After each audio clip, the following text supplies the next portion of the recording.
राजकीय वर्तुळात सध्या दिल्ली विधानसभेच्या निवडणुकीची जोरदार चर्चा होतीये। सध्या दिल्लीत आपची सत्ता आहे। आपकडून दिल्लीतील सत्ता कायम ठेवण्यासाठी जोरदार प्रयत्न सुरू आहेत, तर भाजपची आणि काँग्रेसचीही दिल्लीत सत्ता स्थापन करण्यासाठी तारेवरची कसरत सुरू आहे। त्यातच भाजपनं ऐन निवडणुकीच्या तोंडावर केजरीवालांनी ते मुख्यमंत्री असताना मुख्यमंत्री निवासावर आणि कार्यालयावर केलेल्या खर्चाचा अर्थातच केजरीवालांनी शीश महाल बांधल्याचा मुद्दा पुन्हा भाजपनं उकरून काढलाय। त्यातच याबाबत कॅगचाही धक्कादायक अहवाल समोर आल्याने अरविंद केजरीवाल यांची मोठी कोंडी झाली आहे। मग कॅग अहवालानुसार सीएम हाऊस मधील कोणत्या गोष्टींवर किती खर्च करण्यात आलाय, निवडणुकीत याचा आपला फटका बसेल काय, याचीच माहिती आपण आजच्या या व्हिडिओ मधून घेणार आहोत। त्यासाठी हा व्हिडिओ शेवटपर्यंत नक्की पहा। नमस्कार, मी निकिता पाटील, तुम्ही पाहताय ऋतम मराठी। सुरुवातीला आपण हे नेमकं प्रकरण काय आहे ते थोडक्यात समजावून घेऊयात। उपलब्ध माहितीनुसार अरविंद केजरीवाल मुख्यमंत्री असताना 2020 मध्ये ते राहत असलेल्या दिल्ली सीएम निवासाच्या आणि कार्यालयाच्या नूतनीकरणाच्या कामाला सुरुवात करण्यात आली होती। 1 मे 2020 ला यासाठी पहिली मंजुरी देण्यात आली होती। लाइटिंग, स्वयंचलित फायर अलार्म सिस्टीम सह आरसीसी फ्रेम केलेल्या संरचनेच्या कामांचा यात सहभाग होता। यासाठी अंदाजे प्राथमिक खर्च 7.91 कोटी इतका होता। मात्र 2022 मध्ये नूतनीकरणाचे काम पूर्ण होईपर्यंत 33.66 कोटींचा खर्च झाल्याचे समोर आले।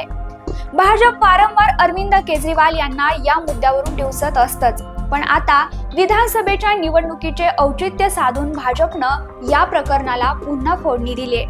3 जानेवारीला दिल्लीत एका कार्यक्रमात बोलताना मोदी म्हणाले की मीही काचेचा महाल बांधू शकलो असतो, पण देशवासियांना कायमस्वरूपी घरे मिळावीत हेच माझे स्वप्न होते।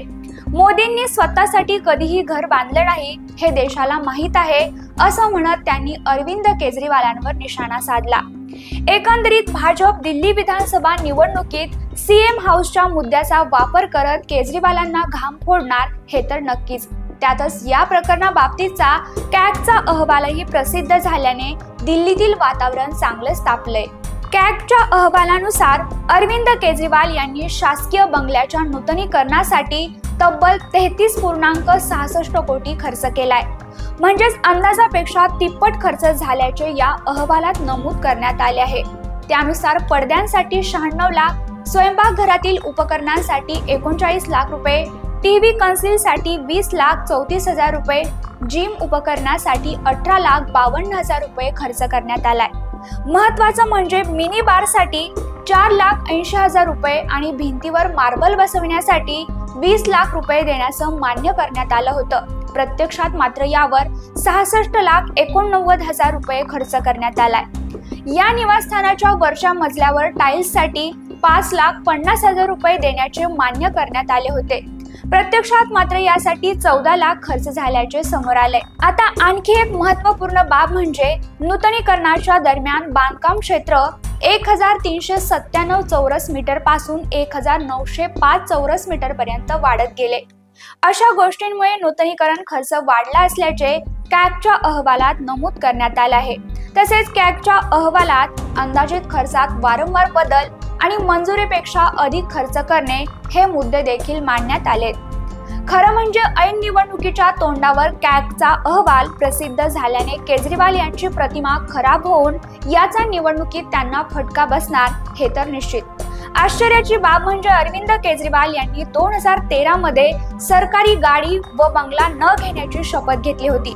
आता याच अरविंद केजरीवालांनी स्वतःच्या ऐशो आरामासाठी कोट्यावधीचा खर्च केल्याने याचा जनता नक्कीच विचार करणार। केजरीवाल यांच्यावर सतत आरोप होत असल्याने मतदारांचा केजरीवाल यांच्या बद्दलचा दृष्टिकोन बदलू शकतो। तसेच दारू घोटाळ्या प्रकरणी त्यांना झालेला तुरुंगवासही आपसाठी तोट्याचा ठरणार आहे। त्यातच आपकडे आता विकासाचे मुद्दे फारसे नाहीत, त्यामुळे ही विधानसभेची निवडणूक आपला चांगलीच जड जाणार आहे। या सगळ्याबद्दल तुम्हाला काय वाटतंय? तुमचं उत्तर कमेंट मध्ये नक्की कळवा आणि अशाच नवनवीन माहितीसाठी ऋतम मराठीला आता सबस्क्राइब करा।